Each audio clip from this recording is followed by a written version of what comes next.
Le Japon. Même si aujourd'hui on est servi avec des mangas, des samouraïs, des sushis et autres clichés japonais, matin, midi et soir, il reste encore beaucoup d'aspects de leur culture qui restent pour nous, occidentaux, difficiles à appréhender. C'est pourquoi, à l'apparition des animés dans nos régions, le Club Do ne s'est jamais caché de réadapter parfois certaines séries entières afin de les occidentaliser, et qu'elles ne bouleversent pas la sensibilité de nos petits chérubins. Au lieu de dire on va le torturer, on va lui arracher la peau avec des tenailles, nous on disait on va te chatouiller, on va te déchirer tes habits, tu vas voir, etc. etc. Voilà, on faisait ça. Même si on reste vachement loin des Américains qui censurent absolument tout ce qui pourrait paraître un peu trop étranger à leur goût. Dans le film qui a bouleversé l'Amérique, ceci est mon corps. Cependant, même en voulant rester fidèle à l'animé, il y a parfois des choses qui sont inadaptables, intraduisables et qui ne peuvent tout simplement pas être expliquées dans la langue de Molière. Les cheveux blonds de Gohan et Goku. Je suis contente de te revoir, maman. Mais qu'est-ce que c'est que cette couleur de cheveux affreuse? Tu les as décolorés? Aïe, coup. Quelle horreur! Mon fils s'éteint les cheveux! Bon, d'accord, on a tous compris que Chichi n'aimait pas les cheveux blonds de Sangohan, quand il se transforme en Super Saiyan. Mais si elle est fâchée, ce n'est pas parce que Sangohan a décidé de se donner la dégaine de Larry. Tout est dans la tête, boy. Dans les années 80, au Japon, il y avait toute une mouvance parmi les jeunes, insufflée par un esprit de liberté. C'est une libération de la jeunesse, le mouvement Yankee. La plupart des Yankees étaient membres de groupes de motards appelés Busozoku, et avaient un style particulier. J'ai pu lire sur internet qu'on appelait ces vêtements Baozozoku, qui voudrait dire littéralement famille en fuite. Mais si quelqu'un a une explication plus claire, je l'invite à nous en faire part dans les commentaires. Il faut savoir qu'au Japon, il est très mal vu d'être différent. En effet, le Japon aime passer pour une nation uniforme. J'ai d'ailleurs trouvé à ce sujet, en faisant mes recherches à propos des cheveux blonds, qu'une jeune étudiante japonaise a été contrainte à se teindre les cheveux en noir pour être comme les autres élèves, étant donné qu'avec ses cheveux châtains au naturel, elle aurait été déscolarisée, car jugée trop différente des autres. De ce fait, quand Chichi a vu Sangohan et Goku arriver avec de tels cheveux, elle a cru qu'ils avaient rejoint les Yankees, et elle pensait que Gohan était donc devenu un rebelle. Mais on comprend pas très bien la blague non plus, c'est pas très malin de leur servir à toutes les sauces dans les jeux DBZ. Les blagues de Kaio.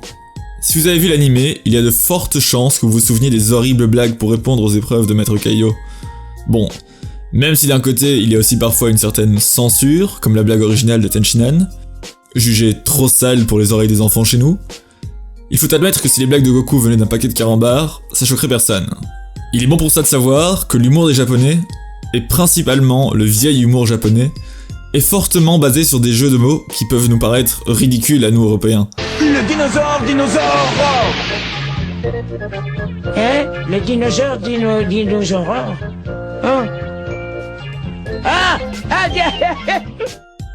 En se basant souvent sur des homophonies avec double sens, ce qui est carrément expliqué par Kaio dans DBS, et qui doit sûrement répondre aux millions d'enfants qui ne comprenaient pas les blagues de Kaio.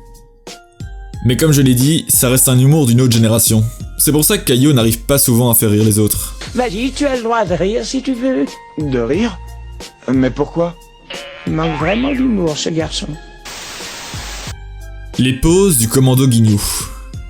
Si vous vous amusez à chercher des infos sur Dragon Ball, apprendre que le commando Ginyu a des poses inspirées de celles des Power Rangers vient juste après le classique.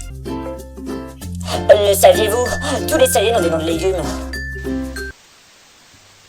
Mais ce ne sont pas vraiment les Power Rangers que l'on connaît nous en Occident.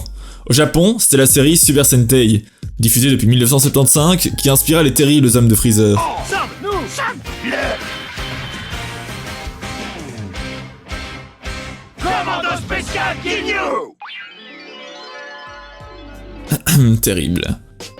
D'ailleurs, même si beaucoup d'entre vous le savent sûrement déjà après que certains grands noms de YouTube en aient parlé, comme le JDG par exemple, c'était de cette série qu'étaient tirés la plupart des combats de nos Power Rangers à nous. On rajoutait juste un petit cut de temps en temps pour nous faire croire que c'était une autre série et on y voyait que du feu. L'invocation du Super Dragon Divin.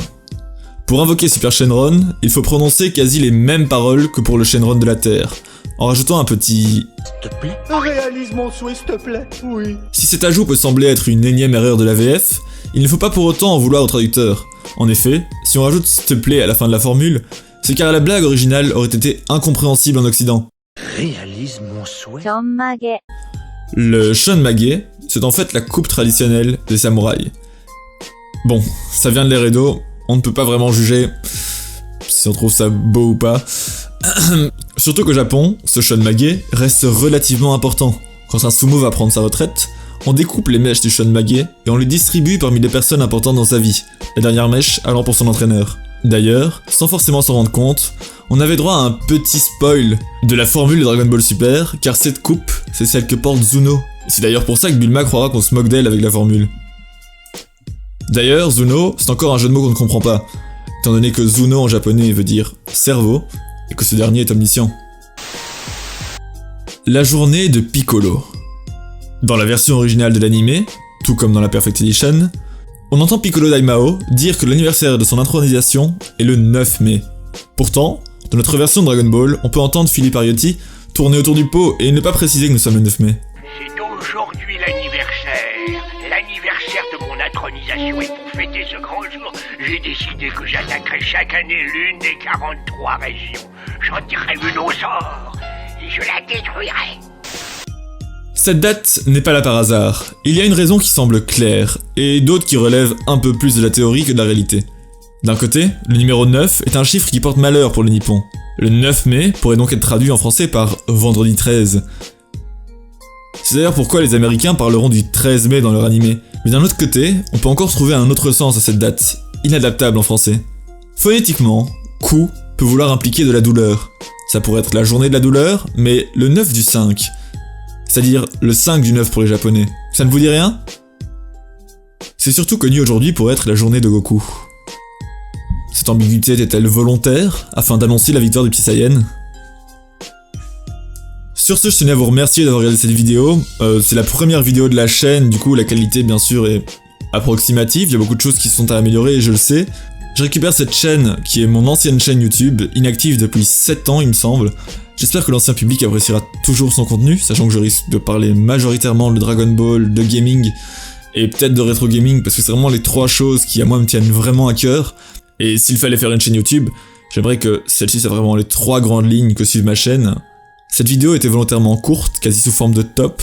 Je compte en faire quelques-unes dans le genre, mais il faut avouer que même si c'est un long processus de recherche, que ce soit pour les images ou les informations, ça reste beaucoup plus facile qu'une vidéo travaillée, principalement au niveau du rythme. Et du coup, si je vois que la sauce ne prend pas, je peux changer des choses, mais au moins c'est plus facile pour moi de m'améliorer sur base de petites vidéos que directement me lancer dans un gros projet et après me manger une vague de pouces rouges et d'avis négatifs. Je vous invite à laisser un commentaire en bas de la vidéo, si la vidéo vous a plu ou si elle ne vous a pas plu, en effet votre pouce vers le haut ou vers le bas, ça dépend de votre avis, mais dans les deux cas s'il vous plaît je vous demande de mettre un commentaire parce que c'est vraiment très utile pour moi, ça me permettra vraiment de m'améliorer. Sur ce, je n'ai plus du coup qu'à vous souhaiter une bonne journée, et j'espère très bientôt vous revoir sur la chaîne de Tatane. Jana!